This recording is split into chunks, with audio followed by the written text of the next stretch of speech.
पाठ 3। मैं क्यों लिखता हूँ। अज्ञेय। मैं क्यों लिखता हूँ, यह प्रश्न बड़ा सरल जान पड़ता है पर बड़ा कठिन भी है, क्योंकि इसका सच्चा उत्तर लेखक के आंतरिक जीवन के स्तरों से संबंध रखता है। उन सबको संक्षेप में कुछ वाक्यों में बांध देना आसान तो नहीं है, न जाने संभव भी है या नहीं। इतना ही किया जा सकता है कि उनमें से कुछ का स्पर्श किया जाए, विशेष रूप से ऐसों का जिन्हें जानना दूसरों के लिए उपयोगी हो सकता है।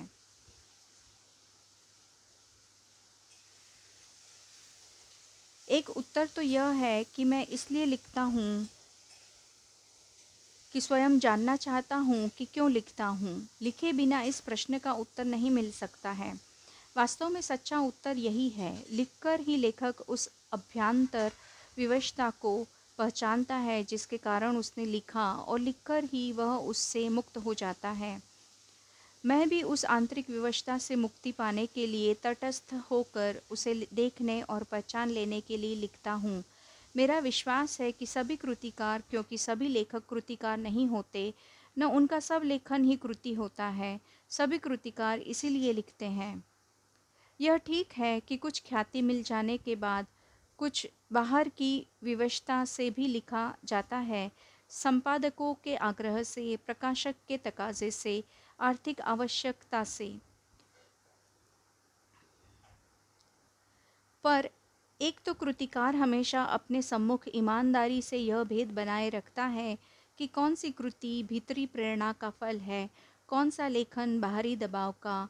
दूसरे यह भी होता है कि बाहर का दबाव वास्तव में दबाव नहीं रहता, वह मानो भीतरी उन्मेष का निमित्त बन जाता है।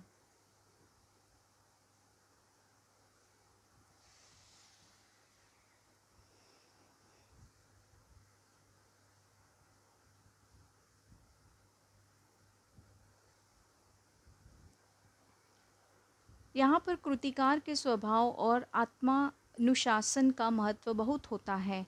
कुछ ऐसे आलसी जीव होते हैं कि बिना इस बाहरी दबाव के लिख ही नहीं पाते। इसी के सहारे उनके भीतर की विवशता स्पष्ट होती है। यह कुछ वैसा ही है जैसे प्रातःकाल नींद खुल जाने पर कोई बिछौने पर तब तक पड़ा रहे जब तक घड़ी का अलार्म न बज जाए। इस प्रकार वास्तव में कृतिकार बाहर के दबाव के प्रति समर्पित नहीं हो जाता है, उसे केवल एक सहायक यंत्र की तरह काम में लाता है, जिससे भौतिक यथार्थ के साथ उसका संबंध बना रहे। मुझे इस सहारे की ज़रूरत नहीं पड़ती, लेकिन कभी उससे बाधा भी नहीं होती। उठने वाली तुलना को बनाए रखूं तो कहूँ कि सवेरे उठ जाता हूँ अपने आप ही, पर अलार्म भी बज जाए तो कोई हानि नहीं मानता।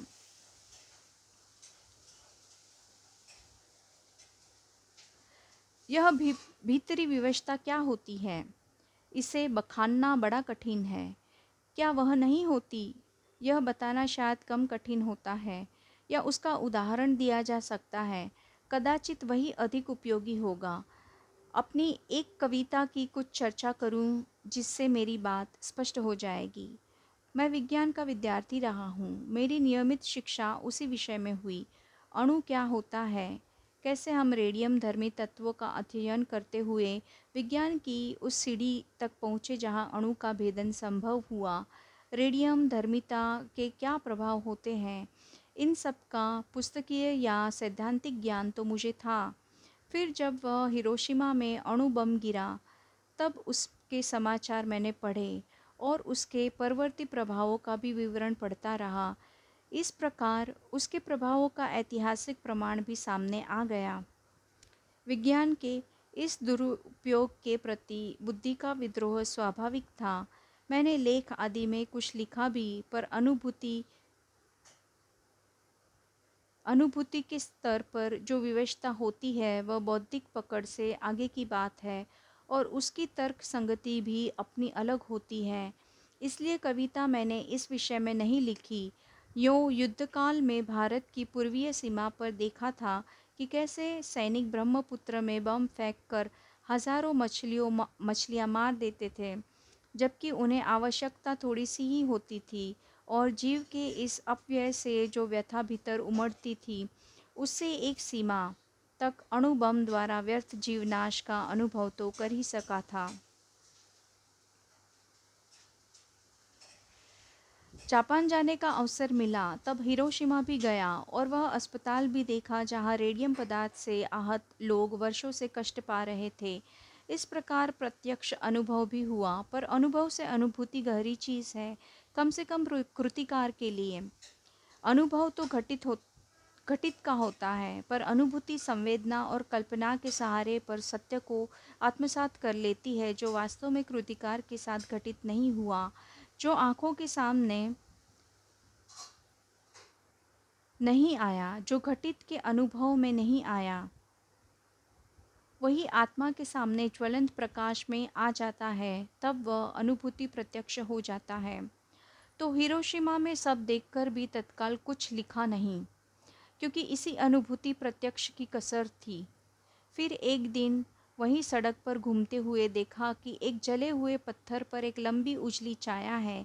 विस्फोट के समय कोई वहाँ खड़ा रहा होगा और विस्फोट से बिखरे हुए रेडियम धर्मी पदार्थ की किरणें उसमें रुद्ध हो गई होगी, जो आसपास से आगे बढ़ गई। उन्होंने पत्थर को झुलसा दिया। जो व्यक्ति उस पर अटकी, उन्होंने उसे भाप बनाकर उड़ा दिया होगा। इस प्रकार समूची ट्रेजेडी जैसे पत्थर पर लिखी गई।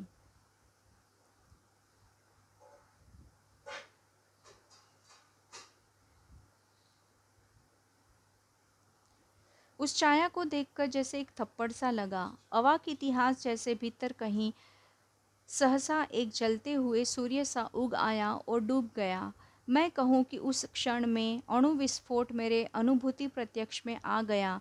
एक अर्थ में मैं स्वयं हिरोशिमा के विस्फोट का भोक्ता बन गया। इसी में से वह विवशता जागी। भीतर की आकुलता बुद्धि के क्षेत्र से बढ़कर संवेदना के क्षेत्र में आ गई। फिर धीरे धीरे मैं उससे अपने को अलग कर सका और अचानक एक दिन मैंने हिरोशिमा पर कविता लिखी, जापान में नहीं, भारत लौटकर रेलगाड़ी में बैठे बैठे। यह कविता अच्छी है या बुरी, इससे मुझे मतलब नहीं है। मेरे निकट वह सच है, क्योंकि वह अनुभूति प्रसूत है। यही मेरे निकट महत्व की बात है। लेखक के अनुसार प्रत्यक्ष अनुभव की अपेक्षा अनुभूति उनके लेखन में कहीं अधिक मदद करती है। क्यों? लेखक ने अपने आप को हिरोशिमा के विस्फोट का भोक्ता कब और किस तरह महसूस किया? मैं क्यों लिखता हूँ के आधार पर बताइए कि लेखक को कौन सी बातें लिखने के लिए प्रेरित करती है। किसी रचनाकार के प्रेरणा स्रोत की किसी दूसरे को कुछ भी रचने के लिए किस तरह उत्साहित कर सकते हैं। कुछ रचनाकारों के लिए आत्मानुभूति स्वयं के अनुभव के साथ साथ बाह्य दबाव भी महत्वपूर्ण होता है। ये बाह्य दबाव कौन कौन से हो सकते हैं? क्या बाह्य दबाव केवल लेखन से जुड़े रचनाकारों को ही प्रभावित करते हैं या अन्य क्षेत्रों से जुड़े कलाकारों को भी प्रभावित करते हैं, और कैसे? हिरोशिमा पर लिखी कविता लेखक के अंतः व बाह्य दोनों दबाव का परिणाम है, यह आप कैसे कह सकते हैं? हिरोशिमा की घटना विज्ञान का भयानकतम दुरुपयोग है। आपकी दृष्टि में विज्ञान का दुरुपयोग कहाँ कहाँ और किस तरह से हो रहा है? एक संवेदनशील युवा नागरिक की हैसियत से विज्ञान का दुरुपयोग रोकने में आपकी क्या भूमिका है? सन 1959 में प्रकाशित अरिओ करुणा प्रभामय काव्य संग्रह में संकलित अज्ञेय की हिरोशिमा कविता यहाँ दी जा रही है। हिरोशिमा।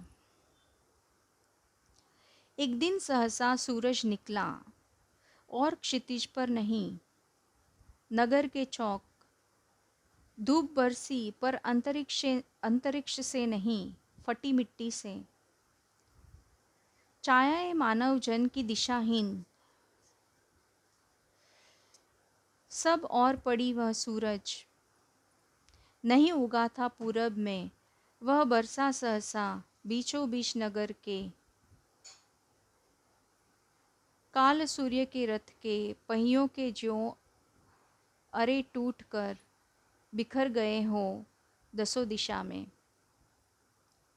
कुछ क्षण का वह उदय अस्त, केवल एक प्रज्वलित क्षण की दृश्य साख लेने वाली दोपहरी।